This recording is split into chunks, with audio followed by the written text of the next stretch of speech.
सोचने वाली बात है, आखिर चीजें चलती क्यों हैं? या फिर चलते चलते अपनी स्पीड क्यों बदल लेती हैं?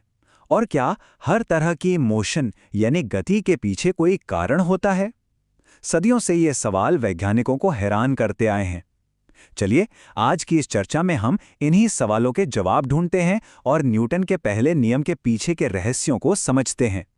चलिए, शुरुआत एक ऐसे अनुभव से करते हैं जो शायद हम सबने महसूस किया है। सोचिए, आप एक बस में आराम से बैठे हैं और अचानक ड्राइवर ब्रेक लगाता है। क्या होता है? आपका शरीर आगे की तरफ झुक जाता है ना? पर ऐसा होता क्यों है? ये सवाल सुनने में भले ही साधारण लगे, लेकिन इसका जवाब हमें फिजिक्स के सबसे बुनियादी सिद्धांतों में से एक की ओर ले जाता है। ठीक है, तो इस पहेली को सुलझाना शुरू करते हैं। और ऐसा करने के लिए हमें सबसे पहले एक कॉन्सेप्ट समझना होगा जो गति में किसी भी बदलाव के लिए जिम्मेदार है, और वो है बल, यानी कि फोर्स।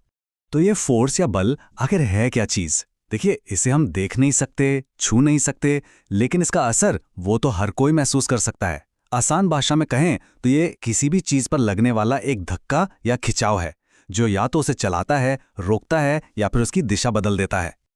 और पता है, हम हर समय बल का इस्तेमाल करते हैं, भले ही हमें इसका एहसास ना हो। जब कोई शॉपिंग कार्ट को धक्का देता है, दराज को खींचकर खोलता है या हॉकी स्टिक से गेंद को मारता है, तो असल में वो एक बल ही लगा रहा होता है। मतलब उस चीज की मौजूदा स्थिति को बदलने के लिए ऊर्जा का इस्तेमाल हो रहा है। लेकिन यहाँ एक इंटरेस्टिंग ट्विस्ट है। जरूरी नहीं कि हर बल गति में बदलाव लाए ही। कुछ बल ऐसे होते हैं जो एक दूसरे के असर को खत्म कर देते हैं, और यहीं से संतुलित और असंतुलित यानी बैलेंस्ड और अनबैलेंस्ड फोर्स का कॉन्सेप्ट सामने आता है।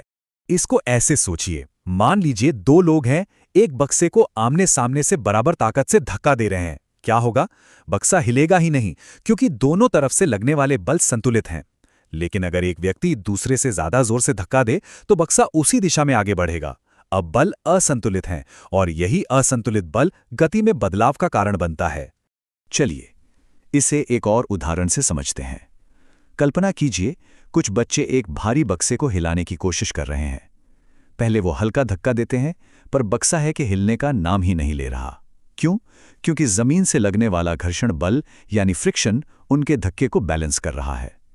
फिर वो और जोर लगाते हैं, लेकिन बक्सा अब भी नहीं हिलता। फ्रिक्शन भी बढ़ गया है। लेकिन फिर वो अपनी पूरी ताकत लगा देते हैं, और आखिरकार बक्सा हिलने लगता है। मतलब उनका धक्का फ्रिक्शन से ज्यादा ताकतवर हो गया और एक असंतुलित बल पैदा हुआ। तो आखिर में बात क्या निकली? मेन पॉइंट ये है कि गति में बदलाव के लिए एक असंतुलित बल जरूरी है। कोई असंतुलित बल नहीं तो कोई बदलाव नहीं, बस इतनी सी बात है। इसी आइडिया ने कि गति में बदलाव के लिए एक असंतुलित बल चाहिए, एक साइंटिफिक रेवोल्यूशन को जन्म दिया। और इस रेवोल्यूशन के केंद्र में थे गैलीलियो गैलीली। गैलीलियो इस बात को लेकर बहुत उत्सुक थे कि चीजें चलती कैसे हैं, और उन्होंने ये देखने के लिए प्रयोग करना शुरू किया कि अगर चीजों पर कोई बाहरी असंतुलित बल ना लगे तो क्या होगा। गैलीलियो के एक्सपेरिमेंट्स बड़े सिंपल लेकिन ब्रिलियंट थे। उन्होंने देखा कि जब एक कंचा एक झुकी हुई सतह पर नीचे की तरफ लुढ़कता है तो उसकी स्पीड बढ़ जाती है। बिल्कुल सही बात है ना? गुरुत्वाकर्षण उसे नीचे खींच रहा है। लेकिन फिर उन्होंने एक और दिलचस्प चीज नोट की।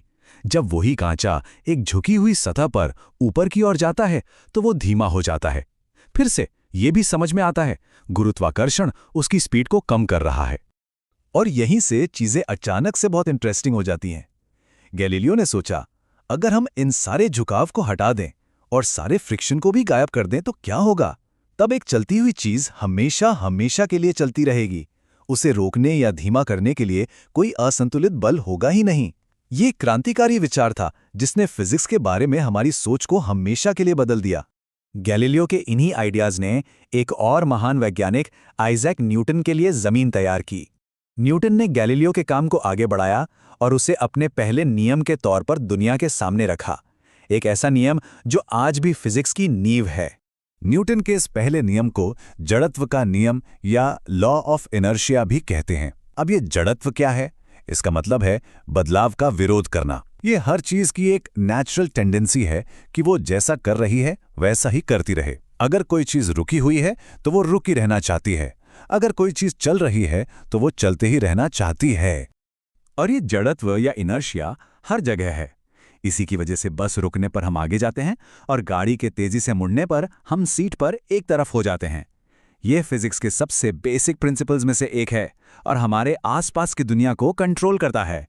कैरम का खेल ही सोचिए, जब स्ट्राइकर से सबसे नीचे वाली गोटी को हिट करते हैं तो बाकी की गोटियां वहीं की वहीं रह जाती हैं। क्यों? उनका इनर्शिया उन्हें अपनी रुकी हुई अवस्था में ही रखता है। वो तब तक नहीं हिलेंगी जब तक कोई बाहरी बल उन्हें मजबूर ना कर दे। एक और क्लासिक उदाहरण है ग्लास के ऊपर रखे कार्ड पर सिक्का। अगर कार्ड को तेजी से झटका दें तो सिक्का सीधा ग्लास में गिर जाता है। वजह वही है, सिक्के का इनर्शिया उसे अपनी जगह पर रोक कर रखता है, वो कार्ड के साथ मूव नहीं करता। और अब हम वापस अपनी शुरुआती पहेली पर आते हैं। जब बस रुकती है तो शरीर आगे क्यों जाता है? क्योंकि शरीर भी इनर्शिया की वजह से आगे बढ़ता रहना चाहता है। वो बस के साथ एकदम से नहीं रुकता और बस इसी वजह से आगे की तरफ एक झटका महसूस होता है। तो हम ये तो जान गए कि सभी चीजों में इनर्शिया होता है, लेकिन क्या कुछ चीजों में दूसरों से ज्यादा इनर्शिया होता है? और अगर हां, तो ये कौन तय करता है कि किस चीज में कितना इनर्शिया है? इसका जवाब काफी सिंपल है, मास यानी द्रव्यमान। जिस चीज का मास जितना ज्यादा उसका इनर्शिया भी उतना ही ज्यादा। बिल्कुल इसीलिए एक खाली बक्से को धकेलना किताबों से भरे बक्से को धकेलने से कहीं ज्यादा आसान है, या एक ट्रेन को रोकना एक साइकिल को रोकने से इतना मुश्किल क्यों है? भारी चीजें बस अपनी गति में होने वाले बदलाव को ज्यादा रोकती हैं। तो मास और इनर्शिया को एक ही सिक्के के दो पहलू समझ सकते हैं, एक के बिना दूसरा नहीं। ज्यादा मास मतलब ज्यादा inertia. It's that straight forward. और इसके साथ हम एक आखिरी पहेली पर आते हैं। अगर न्यूटन का पहला नियम कहता है कि चलती हुई चीजें चलती रहती हैं, तो असल दुनिया में हमारे आसपास हर चीज आखिर रुक क्यों जाती है? आखिर वो कौन सी अनजानी सी ताकत